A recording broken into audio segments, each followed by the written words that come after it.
Great. It's great to introduce my next artist. He's no stranger to my show. It's actually been a while since I've last had him on my show before. Well, two words. It's Owen and it's Paul. You need no introduction. How are we doing today? Very well, sir. Thank you so much. And also the fact that you called me an artist, I like that. Great. You're very, very original artist lately because coming out of lockdown, you're doing your own thing, your own material, and so on. So, how has this year been for you? Successful? Well, up and down. After the events during COVID, the return to the live music scene for the first like 6 months was like chaos. There was millions of bookings, millions of festivals, 80s events with me and Midshore and Harold Jones and Lamal and Bananarama and Paul Young. I could go on and on and on. And then it's like it seems like there's something going on, as if the bookers and event promotion people are getting a bit hesitant about committing to a thing now. So they'll say, "Can you do the 6th of something?" And we'll say, "Yeah, fine. Here's the contract as usual." And as usual, we expect a deposit to guarantee you are available on that date. Otherwise, we can go somewhere else. And they say, "Well, we can't really pay a deposit just yet." And then we're like, So then you start, your first answer is always, "Well, we can't confirm the date." So, and then we found that lots of bookers were all saying the same thing because I think they call it hospitality industry in the UK in particular. And I know it's the same in Australia. In Australia are in dire straits with live music, um, where they're not sure anyone's going to come out. So they can't front up the money to people like me or Paul Young or whoever the other ones I mentioned, just in case no one shows up. Yes, So, it's very so, concerning so, times. so I understand their problem, but at the same time, us musician folk, who have been, under the cosh from streaming platforms like Spotify and the rest, whereas I used to make, a reasonable income Sorry. from I used to make a reasonable income from my records, back in the day. Now it's all streaming for 0.06 of a pence, per stream, which is frightening. And it means that, like me, I've had like over 10 million streams of my stuff. But I can tell you the amount that came in didn't touch the sides. It just didn't. Yeah, it's very concerning times, So, isn't it? It's like, with so, like, so we're, yeah. so we're relying on live work to keep us alive in the business so that we can fund our next record and move on from there. But now that live music's now beginning to become a bit of a problem, yes, people will pay 400 quid to see Taylor Swift or similar, Yeah. you know, but will they speculate on something that might or might not happen? Yeah, very, very valid points there, Owen. Yeah, I Difficult. It's reckon, difficult. because I reckon people should support live music first. If First, the, if you can, there's a number of things that I dislike about, streaming is one, about the music industry. Streaming is one. That's got to be sorted out. They've got to pay the artist the right amount of money. I was talking to a guy, I'm sure you know who it is, Peter Frampton, right? Peter Frampton, one of the biggest recording artists of the world, Show Me the Way and more from the 1970s. And that song in particular has had something like 5 billion streams.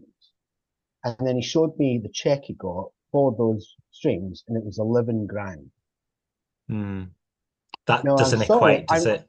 I'm sorry, if Peter Frampton can't make enough money to make another record, we've got a problem here. Sure. Whereas, when I started off in the late 70s into the 80s, you got reasonably paid for each record, got reasonably paid for um, your plays on radio. That was good too.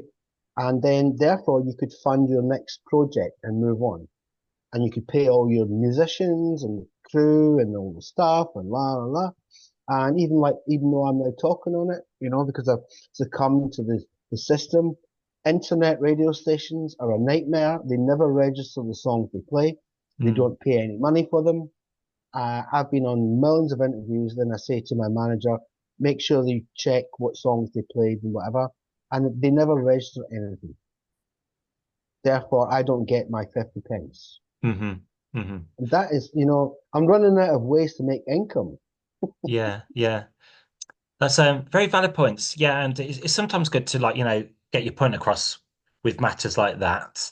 That aside, because I did bring you on just to talk about your latest single as well. I just had a listen Yeah, to it, and it's happier thing.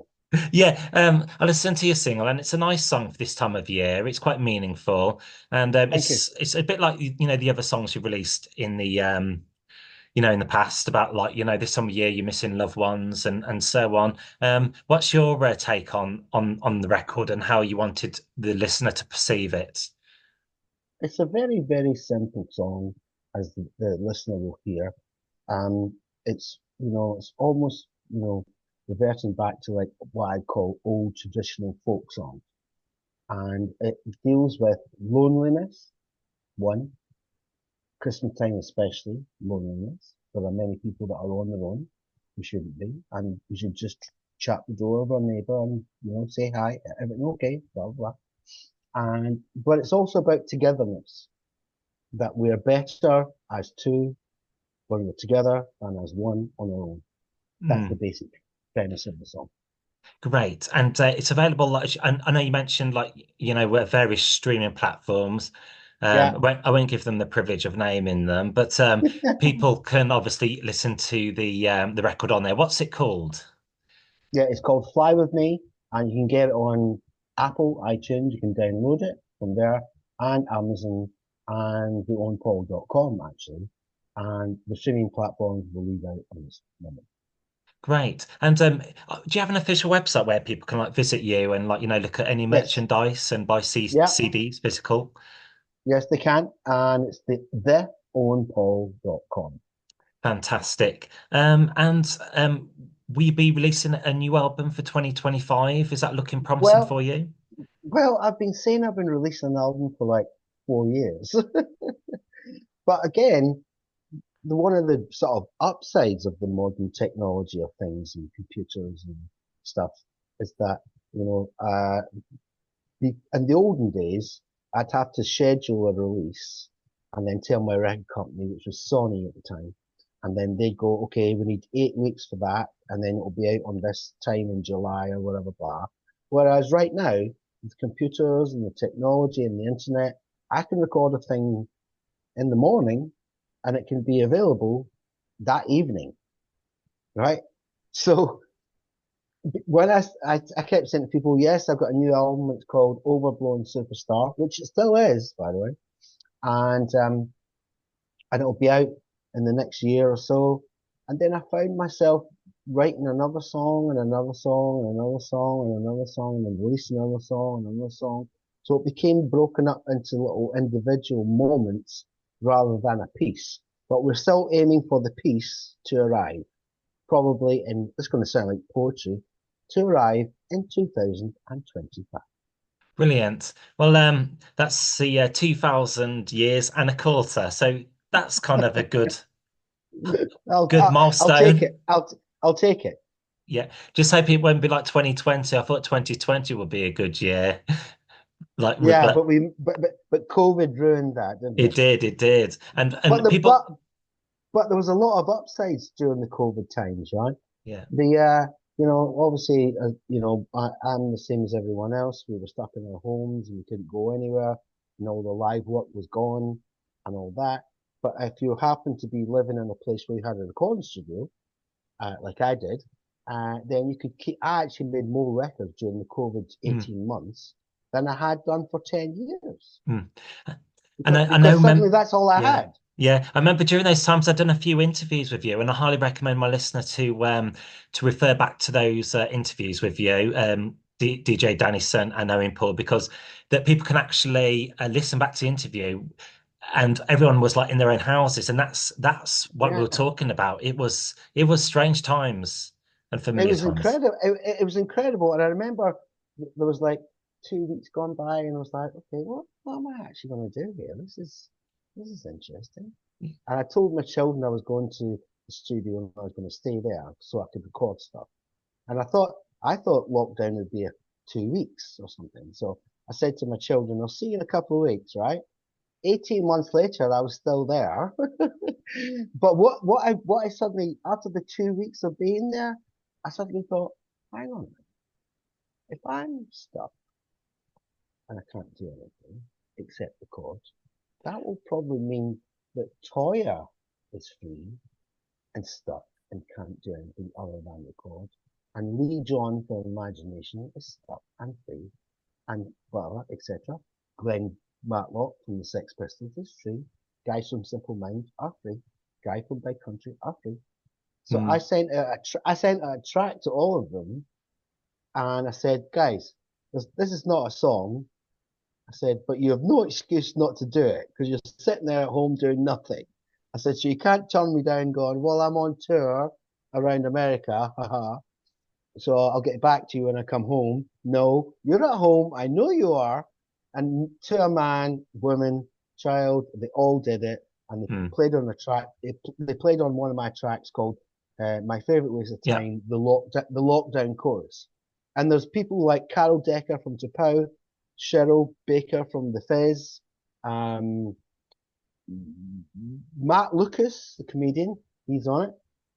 It's just a brilliant amount of people who just gave up their time and did the thing. It was a Hmm. wonderful time. I must admit, it will be one to make the history books a whole that whole year or two. Um, Yeah, whether the world's going to be in the same place it was before, who knows? But only time will tell. But fast forward to now, we've got the new single. That's what we're concentrating on, and I've got time, with your permission, to play it on my show.